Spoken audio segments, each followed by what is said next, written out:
ejemplo de que la palabra de Dios no es por ciento infalible.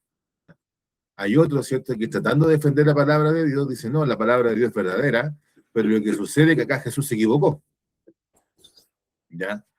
Y de hecho, hermano, toman este versículo juntos con otro, por ejemplo, señalando cuando el Señor dice Elí, Elí, lama sabactani, cuando el Señor dice esas palabras, ¿cierto? Dios mío, ¿por qué me has abandonado? Diciendo, esa frase, ¿cierto? Es una demostración que Jesús esperaba ser liberado de manera inmediata. O sea, que de alguna manera la cruz, ¿cierto? Sorprendió al Señor, o que a pesar de que la cruz era lo que él esperaba, él iba a ver, ¿cierto?, que el Padre lo iba a rescatar. ¿Ah? Era como de alguna manera la esperanza, ¿cierto?, que Jesús tenía, según algunos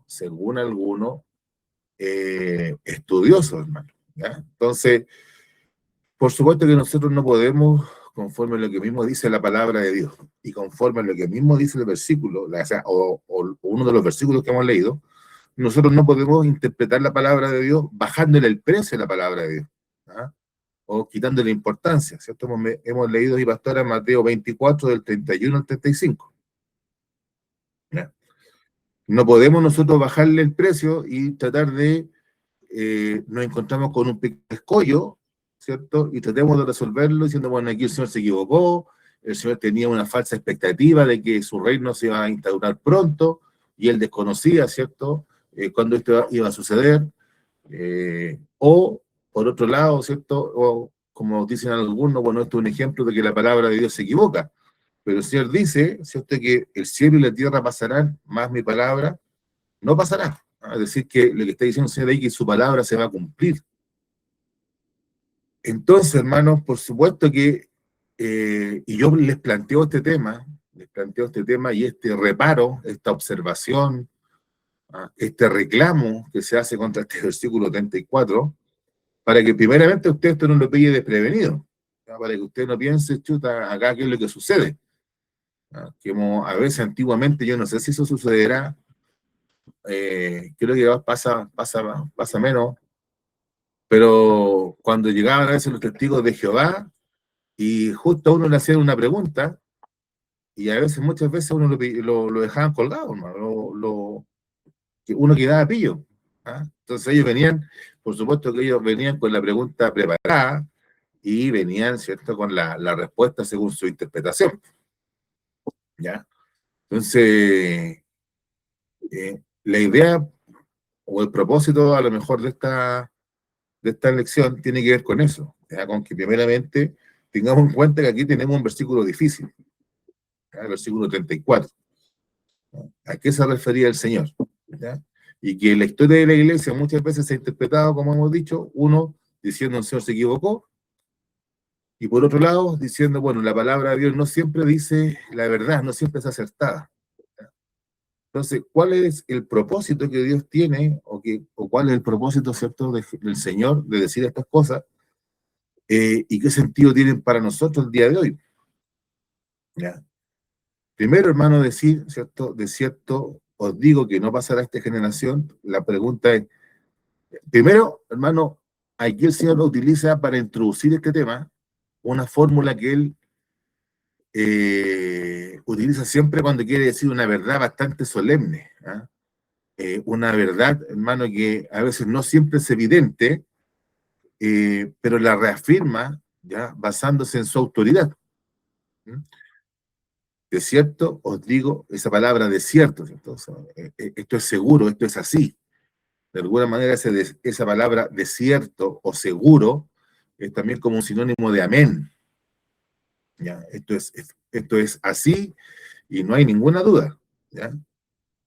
Y ese parte con esta certeza, ¿ya? Esta certeza, ¿ya?, que no pasará esta generación hasta que todo esto acontezca. Entonces, la discusión que hay ahí es a qué se refería el Señor con esta generación. ¿A la generación de los discípulos? ¿A la generación también se interpreta por algunos que esto se refiere a Israel? ¿Ya?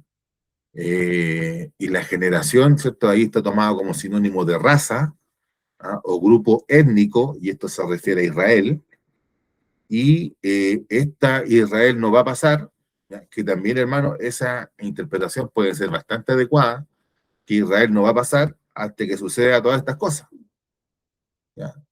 Que también puede, hermano, también es una buena interpretación, déjeme decirle, ¿ya? De que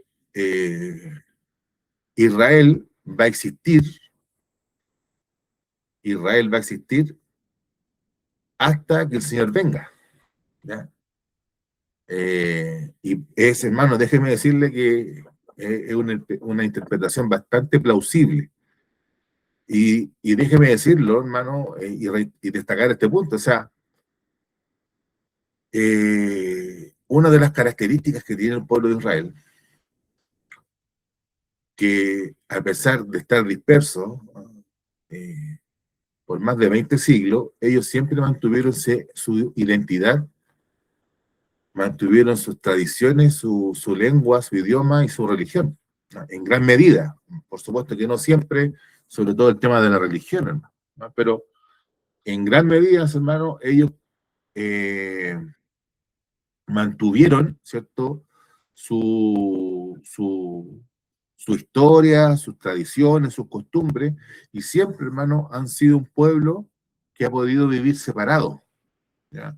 Lo que no sucede, tal vez pueden haber algunos casos semejantes dentro de la historia del mundo, pero en la mayoría de los casos eso no siempre sucede, ¿ya?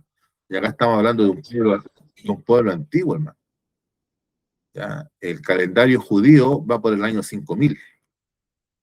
Nosotros vamos en el 2026, ellos van por el año 5000. O sea, nos llevan varios años de diferencia. Entonces, la mayoría de los pueblos, hermanos, cuando por ejemplo, lo que pasa con los inmigrantes, a mí me ha tocado, por ejemplo, conversar con muchas personas que de la primera ola de inmigrantes de peruanos que llegaron a Chile.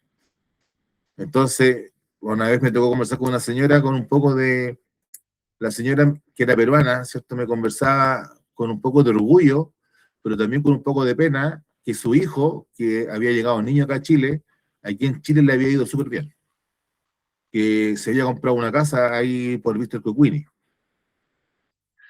que su hijo, ¿cierto? Se había casado en Chile y su hija, su nieta, eran chilenas. Y me dice, y van a Perú y la llevamos de vacaciones y se aburren y lo único que quieren es volver a Chile. Entonces, generalmente, hermano, lo que sucede con las demás naciones, es que se asimilan a los demás pueblos, ¿ya? Se terminan siendo absorbidos, ¿ya? Yo siempre me acuerdo de esa experiencia, ¿cierto? Esa anécdota que contaba un pastor que era de ascendencia irlandesa. O sea, mi familia llegó de Irlanda a Estados Unidos y, y mi madre me cantaba canciones de cuna irlandesa, pero yo soy norteamericano, decía, yo no soy irlandés, no hablo irlandés, no hablo ese idioma, a pesar de que mi mamá me enseñó esas canciones, pero yo soy norteamericano. Pero no es lo que sucede con Israel, ¿no? En Israel, cuando ellos celebran la Pascua, hermano, eh, siempre ellos celebran la Pascua y dicen el próximo año en Jerusalén. Es una palabra, hermano, que siempre dicen cuando celebran la Pascua ellos, ¿no? El próximo año en Jerusalén. Entonces, es como siempre, de alguna manera extraña, ellos han mantenido, ¿cierto?, esa independencia de los demás pueblos, ¿no? Eso, por supuesto, que le ha traído muchos problemas. Pero también de ahí uno puede ver que está la mano de Dios, que ha mantenido su pueblo eh, con vida. Ahora, es que, o esta frase, ¿cierto?, que puede ser un poco compleja, ¿no? Que el Señor ha mantenido su pueblo con vida, porque es compleja, primeramente, porque nosotros también somos su pueblo, ¿ya? Y como nos dice el libro de los Efesios, Ya no hay una división, ya no hay dos pueblos, sino que hay uno solo. El Señor ha erradicado, ha sacado la barrera, ¿cierto? El muro divisorio entre los dos pueblos y, y nosotros, que antes éramos un no pueblo, que éramos mirados como ajenos, como advenedizos, ¿cierto? Ahora somos parte del pueblo de Dios. Pero sin duda, hermano, que nosotros no podemos, o sea, no podemos obviar, hermano, las promesas y las palabras que Dios le dio a Israel. Eso sí, hay que tenerlo siempre muy en cuenta. Eh, pero el punto que yo quiero hacer acá, hermano, es que el Señor va a mantener a Israel, a este Israel étnico, hasta que Él venga.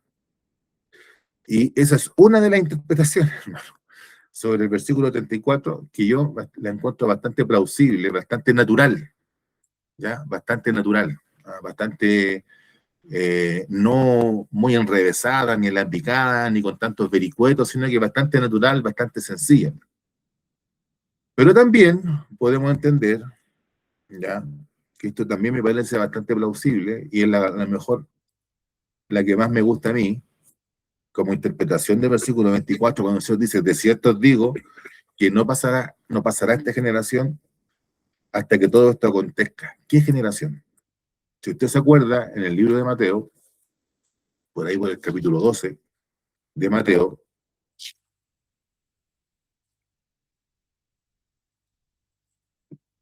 perdón, capítulo 13, ¿cierto?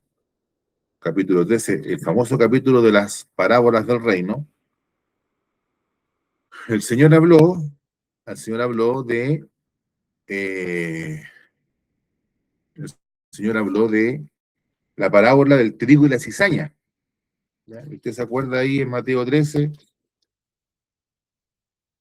ahí en el versículo 24 dice, le refirió otra parábola diciendo, el reino de los cielos es semejante a un hombre que sembró buena semilla en su campo, pero mientras dormían los hombres, vino su enemigo y sembró cizaña entre el trigo y se fue. Y cuando salió la hierba y dio fruto, entonces apareció también la cizaña. Vinieron entonces los siervos del padre de familia y le dijeron, Señor, ¿no sembraste buena semilla en tu campo? ¿De dónde pues tienes cizaña? Él les dijo, un enemigo ha hecho esto. Y los siervos le dijeron, ¿quieres pues que vayamos y la arranquemos?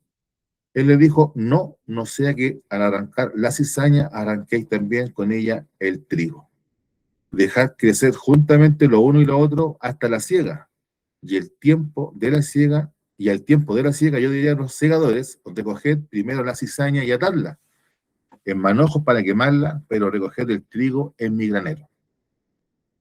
Y en el versículo 36 explica el Señor esta parábola, mismo capítulo de Mateo 13, versículo 36.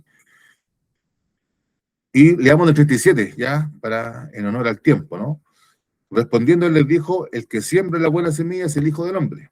El campo es el mundo, la buena semilla son los hijos del reino y las cizañas son los hijos del mal.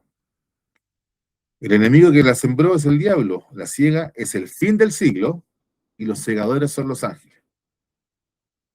De manera que como se arranca la cizaña y se quema en el fuego, así será en el fin del siglo. Enviará el Hijo del Hombre a sus ángeles y recogerán de su reino a todos los que sirven de tropiezo y a los que hacen iniquidad, y los echarán en el horno de fuego, y allí será el lloro y el crujir de dientes. Entonces los justos resplandecerán como el sol en el reino de su Padre. El que tiene oídos para oír, oiga. Entonces acá, ¿cuál es la generación a la que hace referencia el Señor? Que cuando todas estas cosas acontezcan, va a haber trigo. Es decir, van a haber discípulos del Señor. ¿No? Van a haber, ¿cierto? Esta pregunta que el Señor hace a sus discípulos. Y cuando venga el Hijo del Hombre, cuando vuelva a venir, ¿hallará fe en la tierra? ¿Ya? Entonces, cuando el Señor venga en aquel día, ¿ya? En aquel terrible día de Dios, ¿cierto? En aquel día terrible del Señor, cuando el Señor venga a buscar a su iglesia, van a todavía existir la iglesia, ¿ya? Ahí también podemos colocar dentro de ese concepto de iglesia, también va a estar Israel, ¿ya?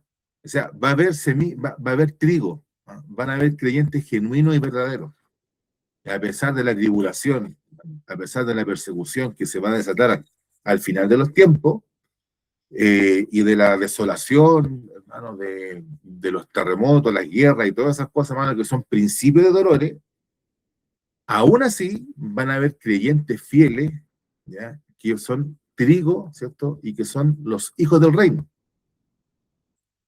Pero también, juntamente con el trigo, está la cizaña. Es decir, también tenemos que decir lo siguiente, que cuando venga el Señor a buscar a su iglesia, también va a haber maldad. También va a haber, hermano, van a haber pecadores, ¿ya? ¿Y por qué es importante que tengamos en cuenta esto, hermano? Por lo siguiente, porque no significa, hermano, no es misión de la iglesia, no es misión de la iglesia, hermano, que nosotros transformemos el mundo. ¿Ah? Y lo digo esto porque hay una teoría, ¿ya? Hay una teoría o una escuela, por decirlo así, de interpretación que señala que la iglesia va a llegar a tal nivel de crecimiento y desarrollo que el mundo va a ser un mundo casi en su gran mayoría un 100% evangélico. Que el mundo va a ser en su mayoría casi en un gran 100%, hermano, trigo, ¿ya? Que no va a haber cizaña, o sea, va a ser tan grande el poder de la iglesia, ¿ya? Y del reino de Dios en este mundo, que al momento final de la historia, antes que Cristo venga, casi todo el mundo va a estar dentro de la iglesia, ¿ya? Esa escuela de pensamiento o esa manera de interpretar la Biblia es aquella que se llama postmilenio, ¿ya? Que la venida del Señor se produce después del milenio. Usted sabe, ¿cierto?, que el libro de Apocalipsis habla que ahí en el libro de Apocalipsis aparece este concepto de milenio. ¿Ya? Nos vamos a entrar a definir, hermano, a qué es lo que se refiere ahí. Pero hay algunos que dicen que el Señor viene después de ese milenio. ¿Y cuál sería el milenio? El periodo de la iglesia, el periodo que estamos viviendo nosotros el día de hoy. Y que la iglesia, ¿cierto?, va a tener tan éxito en su misión evangelizadora que cuando la iglesia consiga, ¿cierto?, tenga este éxito, va a venir el Señor. ¿Ah? Y la palabra milenio significa entonces como un concepto para denominar a este periodo de la iglesia, ¿no? En que la iglesia va a tener un éxito arrasador en su labor misionera. Eso sería, y decía cuando esté el trabajo terminado de parte de la iglesia, va a venir el Señor, ¿no? Pero lo que vemos en la palabra de Dios no es eso, hermano. ¿Ah? Vemos en la palabra de Dios que ahí va a haber apostasía, que van a haber persecuciones, que va a haber maldad en la tierra, hermano, que como nos muestra el libro de Apocalipsis, hermano, que van a haber momentos terribles sobre la tierra, y que a pesar de cierto de los juicios de Dios, la gente va a reclamar con más rabia y con más ira contra Dios. Entonces, eh, cuando el Señor nos dice que esta generación, ¿cierto?, no pasará hasta que todo esto acontezca, tiene que ver que al momento de la venida del Señor va a estar los hijos del reino y también va a estar la cizaña. Así como ahí, cuando el Señor le habla, porque esto tenemos que tener en cuenta, el Señor, ¿a quién le dije estas palabras? A sus discípulos. Ellos son los que están ahí. Ellos son los primeros que escuchan. ¿Y qué es cuál es ellos son parte de esa generación? ¿Ya? Es decir, esa generación, hermano, corresponde a los discípulos del Señor, pero también a todas aquellas personas que supusieron a Cristo. Y ese mismo tipo de personas son los que van a estar al final de los tiempos. ¿Ya? No es que vaya a haber, hermano, más hijos del reino, ¿ya? O que o vayan a haber más hijos del malo. Va a estar la proporción que tiene que estar, es la que va a estar, hermano. ¿Ya? Eso es lo que tenemos que tener en cuenta. Entonces, y por supuesto, hermano, si usted se da cuenta que en la parábola, ¿cierto?, del trigo y la cizaña, el Señor dice, no separen, no saquen la cizaña, no sea que arranquen también el trigo. Pero cuando llegue el tiempo de la siega, vamos a separar. ¿Ya? Y el Señor dice que ¿quiénes son los segadores en la parábola? ¿Cierto? Son los ángeles. ¿ya? Y el primer versículo de la lección de hoy, ¿qué es lo que dice? Y enviará a sus ángeles con gran voz de trompeta y juntarán a sus escogidos de los cuatro vientos desde un extremo del cielo hasta el otro.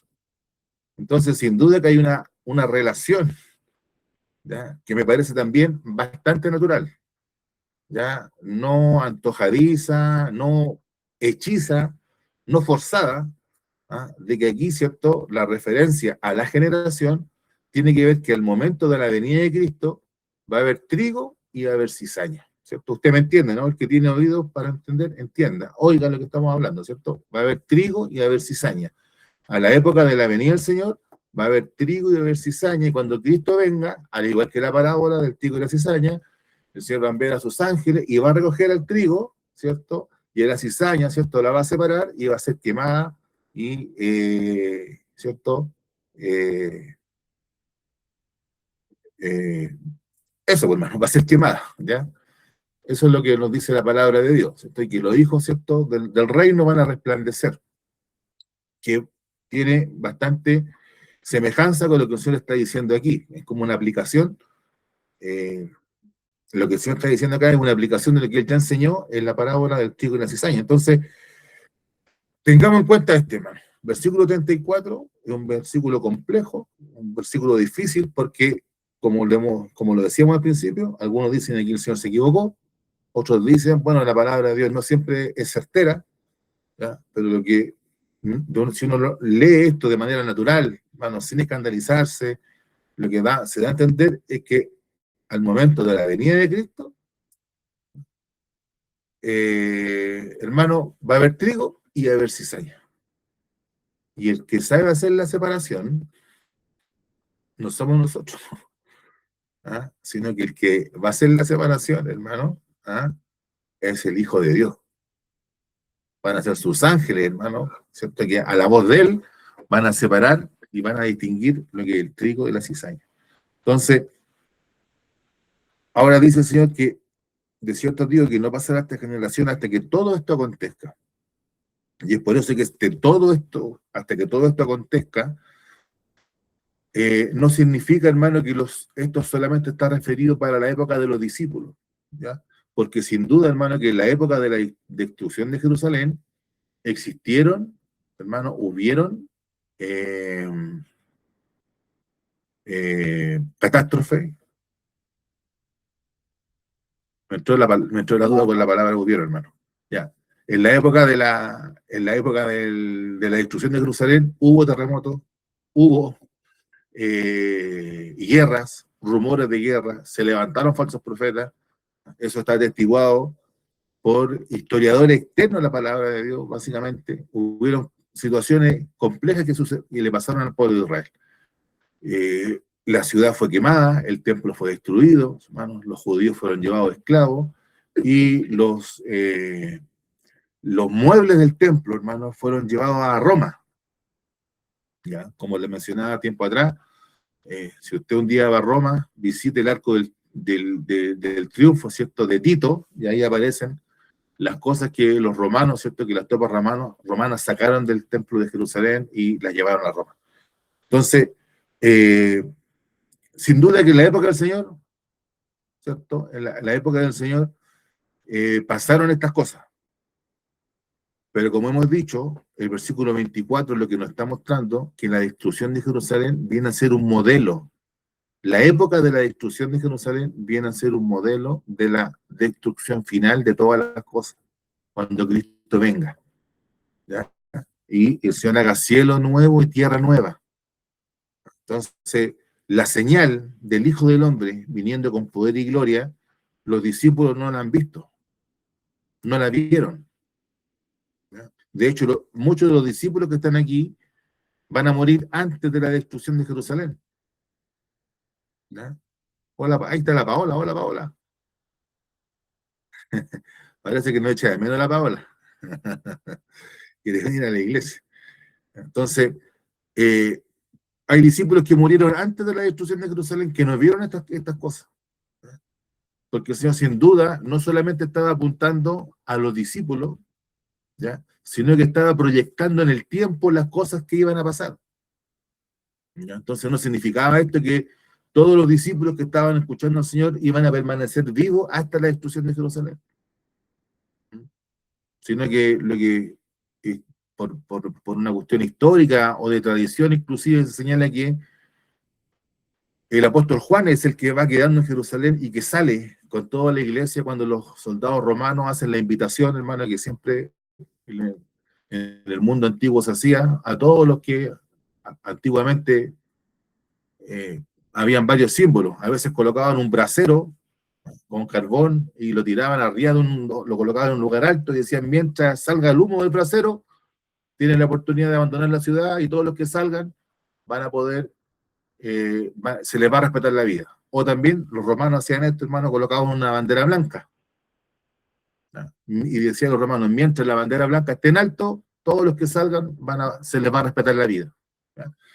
En ese abandono que hace la iglesia de Jerusalén, hermano, antes de la invasión, algunos dicen que el que iba quedando a cargo de la iglesia era el apóstol Juan. Bueno, entonces no todos los discípulos del Señor vieron esta destrucción y vieron las cosas terribles que pasaron en Jerusalén. Porque ese no es el punto del Señor, sino que el punto que quiere hacer el Señor es el siguiente, que al final de los tiempos, ya, va a haber trigo, va a haber cizaña, ¿cierto?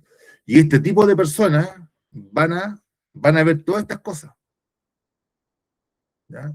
Es decir, si la venida de Cristo fuera en esta noche, ¿ya? Nosotros que somos trigo, vamos a cumplir lo que dice el versículo 34.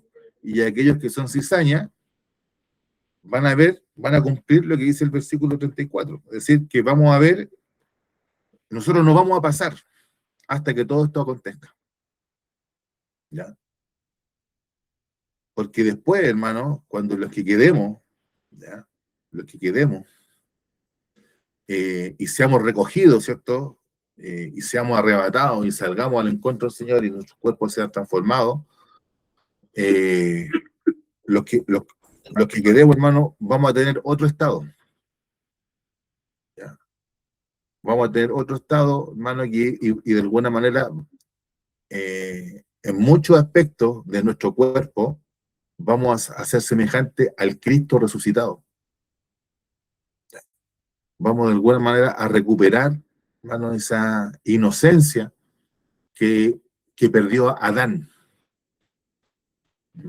con una gran ventaja, hermano. Y es por eso que esta generación, o sea, esta clase de personas que somos usted y yo, no va a pasar hasta que llegue la nueva generación de personas, que va a ser el estado eterno, hermano. ¿Ah? Aquellos cuerpos resucitados o aquellos cuerpos transformados.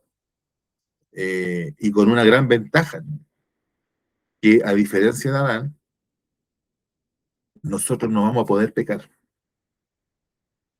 Pero no en esta época, sino en la época que se inaugure con la segunda venida de nuestro Señor Jesucristo.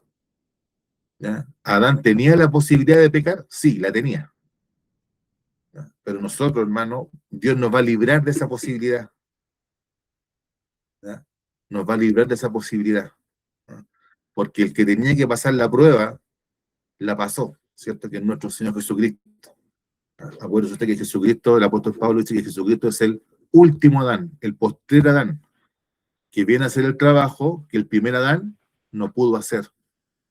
¿Ya? ¿Se acuerda usted de eso? ¿Ah? ¿Cuál era el trabajo del primer Adán? Tenía varios trabajos, hermano. El primer Adán tenía varios trabajos, varias cosas que hacer. Pero una de esas cosas, ¿cierto? Era superar la prueba. Y él fracasó en superar la prueba. ¿No? El postrer Adán, Jesucristo, fue tentado y venció. Y cada vez, mis hermanos, durante su periodo de vida en esta tierra, él siempre obedeció lo que Dios le había dicho que tenía que hacer. Siempre lo hizo. Él superó la prueba y su vida, y es por eso que no solamente la muerte de Cristo la que nos rescata, sino que también es la vida de Jesucristo, su testimonio de obediencia a la voluntad del Padre. Entonces, eso, esa, esa humanidad, esa nueva humanidad que está en Jesucristo, es la que vamos a tener nosotros cuando Cristo venga a buscar a su iglesia y sus hijos resplandezcan, dice, ¿cierto? Como dice ahí la parábola del trigo y la cizaña, que podamos resplandecer como el sol. Va a ser una nueva, vamos a tener una nueva naturaleza, que ya la tenemos, ese es el punto, ¿no? Que ya la tenemos, pero va a ser consumada, ¿ah? En aquel momento en que seamos transformados. Si estamos vivos cuando Cristo venga, vamos a ser transformados, y si estamos muertos, mis hermanos, nuestros cuerpos se van a juntar nuevamente a nuestra alma, a nuestro espíritu, y vamos a estar viviendo siempre con el Señor. Entonces, cuando Cristo venga, entonces, ¿y para qué nos sirve esto, hermano? ¿Por qué nos sirve esto? Para que primero no nos hagamos falsas expectativas, diciendo, no, al final de los tiempos, ¿para qué vamos a predicar tanto si la gente al final de los tiempos va a ser toda apostasía y todo rebeldía? No, hermano, siempre va a haber trigo. O para que no digamos, oye, si al final de los tiempos toda la gente va a ser cristiana y va a ser evangélica, y aquí también nos esforzamos tanto, si Dios igual va a ser, no, hermano. Siempre va a haber trigo, siempre va a haber cizaña. ¿Cuál es la proporción del trigo y la cizaña? Yo no lo sé. La palabra de Dios no nos da el dato. ¿Ya? Aunque déjeme decirle, hermano, que había un predicador que decía que el Señor siempre gana, y la proporción siempre va a ser más hijo de Dios que hijo del diablo. Y él decía, yo no puedo creer, este predicador se llama Spurgeon, yo no puedo creer que mi Salvador pierda en esto. Decía. No puedo creer que él vaya a perder en esto, él también va a ganar en esto. Es una opinión bastante fundada, hermano, puede ser, pero ese no es el punto de nuestro que tenemos que tener ahora. Tengamos siempre presente esto. No entre el desánimo en nosotros, ni tampoco la confianza, ¿cierto? Diciendo, bueno, al final de los tiempos, ¿qué es lo que va a haber? Va a haber más cizaña, va a haber más trigo, y en base a eso tomamos una conducta o tomamos otra. Lo que tenemos que estar nosotros, hermano, es desde la venida de Cristo, de su muerte y de su resurrección, estamos en espera. ¿Ah? Estamos en espera. ¿Usted ha estado esperando, hermano? ¿Usted sabe lo que es esperar? Cuando usted de repente va al consultorio y usted dice, chuta, ya me van a llamar, ¿le ha tocado a usted estar en eso? ¿No? Y si sabe que si lo llaman y no está, perdió, ¿no? ¿Le ha tocado estar en la posta? Hoy día a mí me tocó estar en un tribunal que tenía que estar ahí al lado de la puerta para que hasta que me llamaran, porque si no, si me llamaban y no estaba, pasábamos a lo siguiente y llaman al otro abogado. Entonces, eso es, hermano, el propósito de esta enseñanza, que estemos expectantes, ¿ya? No elucubrando ni pensando, diciendo, bueno, si esta cosa es aquí, va a ser allá, y si es acá, va a ser de esta otra manera. No, lo que tenemos que hacer, hermano, de hecho, el Señor va a terminar este capítulo, ¿cierto?, con la parábola de los siervos, ¿cierto?, ¿ya?, del siervo fiel y del siervo infiel, es que estemos expectantes haciendo aquello que Dios nos mandó a hacer. ¿Ya? De cierto os digo que no pasará esta generación hasta que todo esto acontezca, y por supuesto, mis hermanos, el cielo y la tierra pasarán, pero mis palabras no pasarán. Esa tiene que ser nuestra fe y nuestra confianza, hermano. Que la palabra del Señor, lo que el Señor ha dicho, sus promesas, sus juicios, ¿ya?, se van a cumplir y se van a realizar. Y esa tiene que ser nuestra fe y nuestra confianza, hermano. No podemos dudar de la persona de Jesús. Y por tanto, hermano, en esta expectativa, a lo mejor los hermanos que ingresaron después al estudio bíblico pensarán que ya vimos el versículo 31, 32 y 33. No nos hemos tocado, recién vamos a entrar ahí. Quisimos empezar por lo más complejo, pero ante esta expectativa, hermano, esta expectativa tiene que ser una expectativa gozosa. ¿Ya?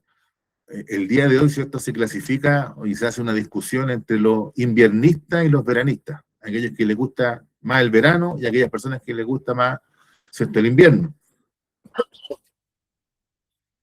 Pero debemos decir, hermano, que el verano, dentro de si hacemos una encuesta, a la mayoría de las personas les gusta más el verano. ¿Ya? Y el ejemplo que coloca el Señor dice hermano. de la higuera, versículo 32, aprended la parábola, o sea, aprendan la lección.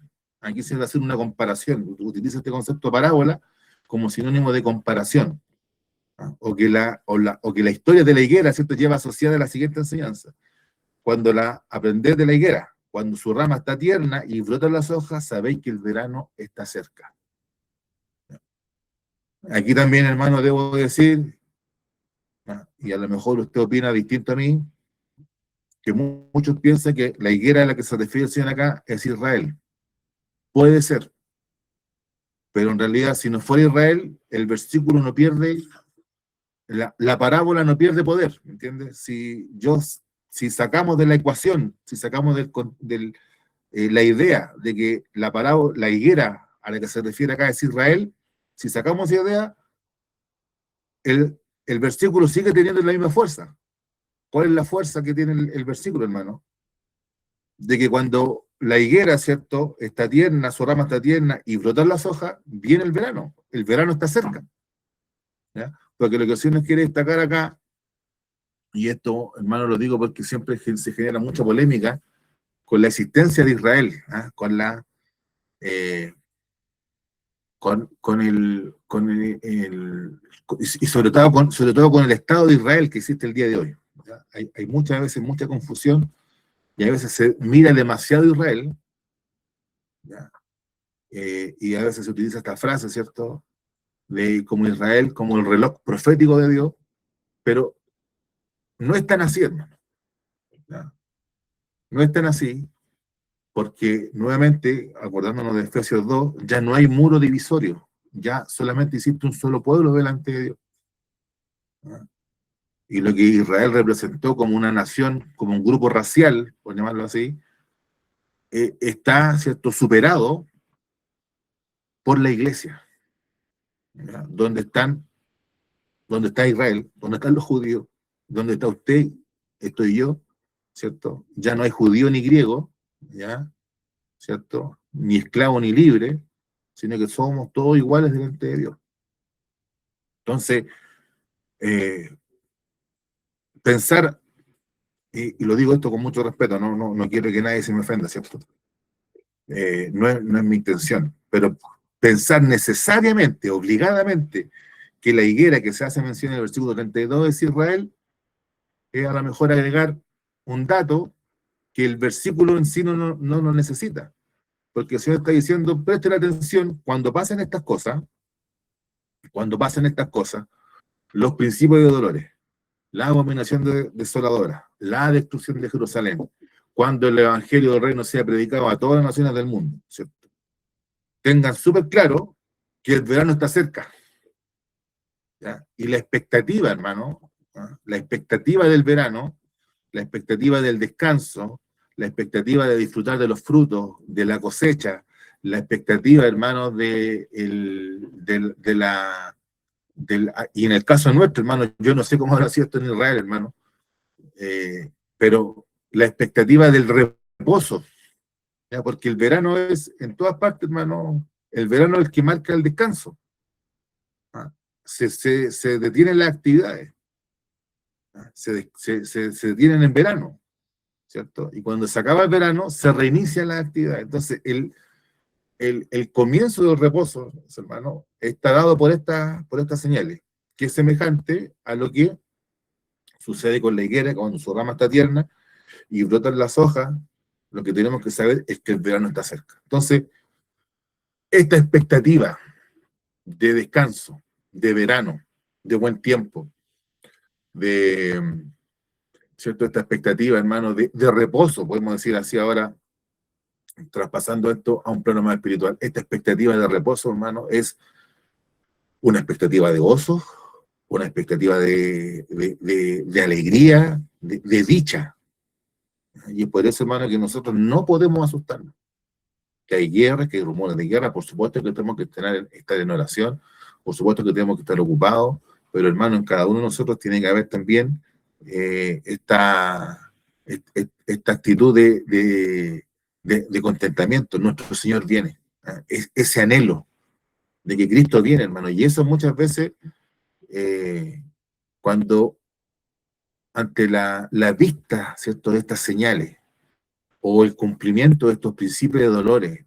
Muchas veces, hermanos, nosotros eh, eh, como que nos dan lo mismo, es como que, bueno, queremos que Cristo venga, es nuestro anhelo que venga el Señor, o como muchas veces seguramente usted habrá escuchado, ¿no? Este sueño que a veces tienen algunos hermanos o hermanas, o este testimonio cuando dicen, no, yo soñaba que Cristo me venía a buscar y yo no me podía ir, me atajaban mis hijos, ¿cierto? Esto se repite en varios testimonios que yo he escuchado, ¿cierto? Que mi hijo no me dejaban ir, o yo no me quería ir, yo me tenía que volver a la casa, ¿cierto? Cosas semejantes. Entonces, ¿qué cosas nos amarran y nos privan, hermano, de este gozo que es el verano que trae Jesucristo, que es el reposo que trae el Señor? ¿Ya? Entonces, como dice el versículo 33, así también vosotros, cuando veáis todas estas cosas, conoced que está cerca a las puertas. ¿Ya? ¿Quién está cerca? El Señor, el reposo, el verano.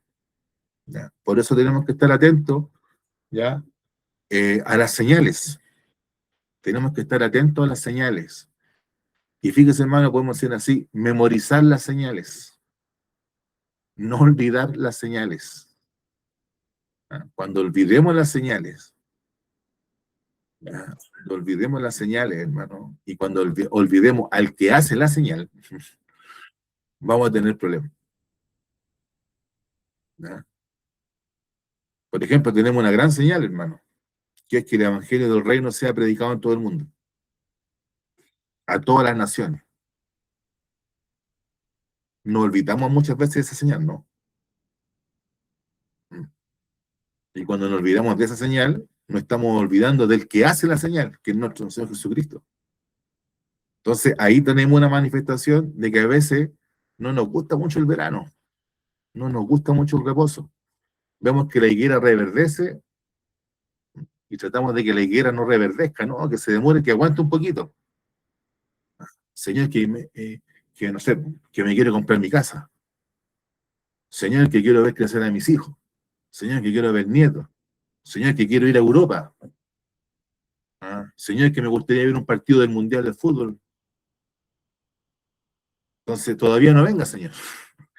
Entonces, queremos, hermano, de alguna manera tomar, no sé, pues, hermano, una tijera de podar y vamos podando la higuera para que las ramas que están reverdeciendo todavía no reverdezcan, ¿cierto?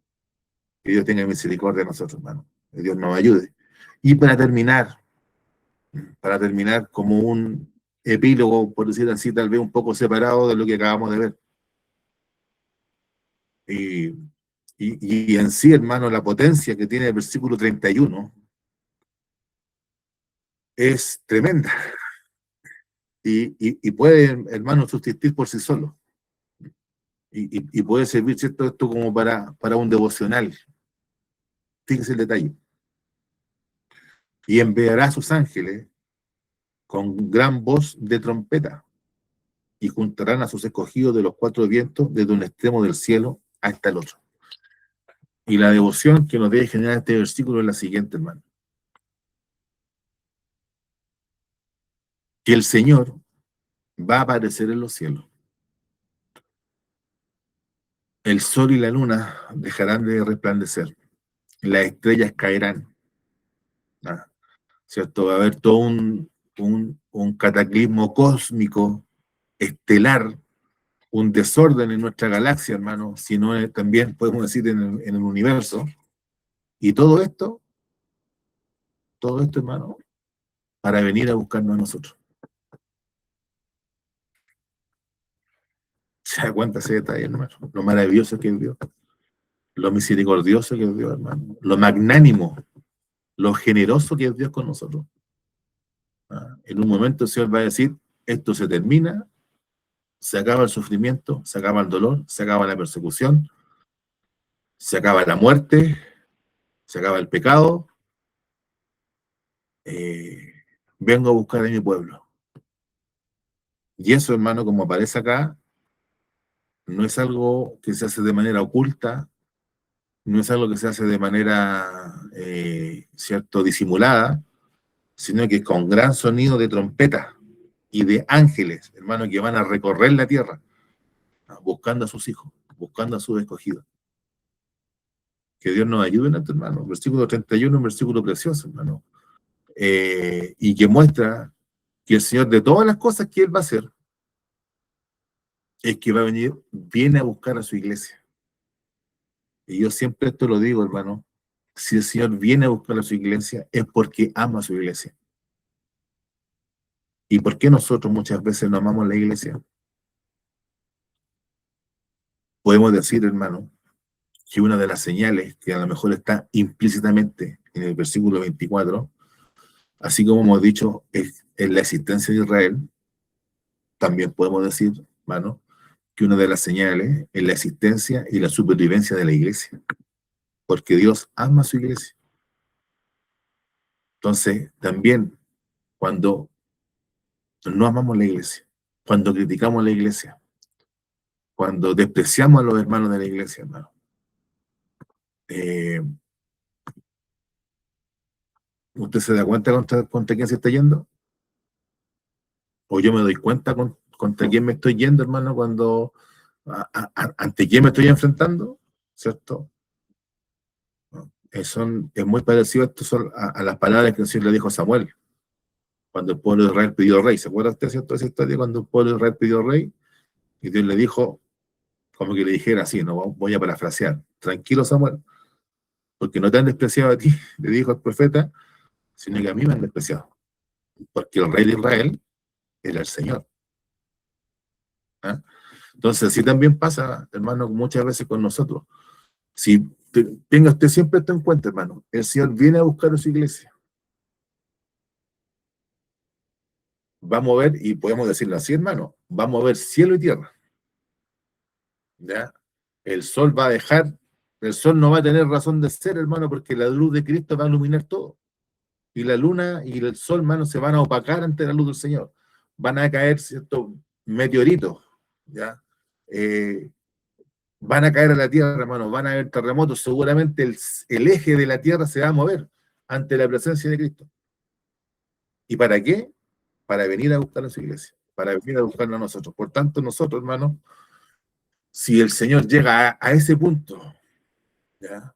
De amor por su pueblo, una de las señales que podemos hablar así, hermano, como señales internas en nosotros, es esta: es permanecer amando a los que Dios amó, a los que Dios rescató, a los que Dios salvó, ¿no? Porque la señal distinta, acuérdese usted, es la de la apostasía, que lo vimos nosotros al principio o en la mitad, ¿cierto?, del capítulo 24, en que el Señor dice, y va a llegar el tiempo en que se van a aborrecer los unos a los otros, y se van a entregar se van a entregar entre ustedes, se van a entregar. Esa es señal de apostasía. Pero en los que perseveran, en los que creen, ¿cierto? Y en aquellos que son escogidos de parte de Dios y que se va a recoger de los cuatro vientos, de los cuatro cabos de la tierra, permanece el amor por el pueblo de Dios. Por eso, hermanos, nosotros, para terminar, las palabras de Cristo, ¿cierto?, con respecto a su segunda venida, no nos deben llenar de miedo, ni de desesperanza, ni de pánico. ¿Cierto? Por ahí escuchar el testimonio de alguien que contaba, ¿cierto?, que había una alabanza que nosotros, a veces con mi hermana Victoria, no, ¿cómo podemos decir, hermano? Nos sonreíamos un poco, vamos a decirlo así. Porque en realidad, una alabanza que, bueno, no sé si, y tampoco es alabanza, hermano, porque se llama La Gran Tribulación. Entonces, la persona que contaba el testimonio decía, yo le tenía pánico a esa canción. Mi mamá la colocaba, decía él, y me daba miedo. Me daba miedo todo lo que decía esa canción. Si usted un día la escucha, se va a acordar de mí. Entonces, y por supuesto que el propósito de Mateo 24, el propósito del libro de Daniel, el propósito, hermano, de Apocalipsis, el propósito de primera y segunda de Tesalonicenses, ¿cierto? En los capítulos pertinentes no es causar miedo, ni pánico, ni pavor, ni terror, sino que el propósito, hermano, es que tengamos esperanza, perseverancia en lo que hemos recibido y que estemos atentos a aquellas señales y que anhelemos el cumplimiento de esas señales para que Cristo venga a buscar a su iglesia. ¿Ya? ¿Cierto? Acuérdese usted, hermano, ese salmo que de alguna manera aparece repetido en el libro de Apocalipsis. ¿Hasta cuándo, Señor? Dicen los santos. ¿Hasta cuándo nos va a vengar? ¿Ah? O sea, en anhelo que Cristo venga y que haga justicia. ¿Ya? Debe estar en cada uno de nosotros y de alguna manera pues, hemos hecho una pequeña traslación, un pequeño movimiento que el Señor también lo está haciendo, porque la palabra de Dios nos lleva hacia allá y lo va a hacer al terminar este capítulo 24, es pasar de las señales externas o exteriores a las señales que están en nosotros. Y el inicio de estas señales internas en nosotros están en esto.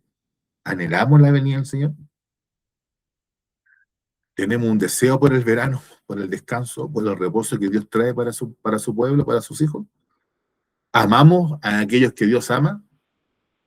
¿No? Si el Señor va a hacer todo esto por venir a buscar a su iglesia,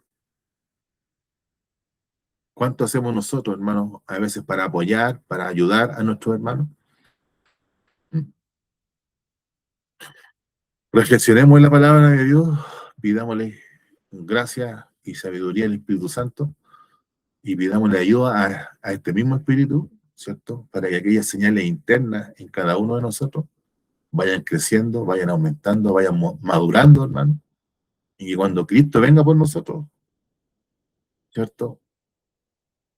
Podamos salir al encuentro del Señor de manera, hermano, automática.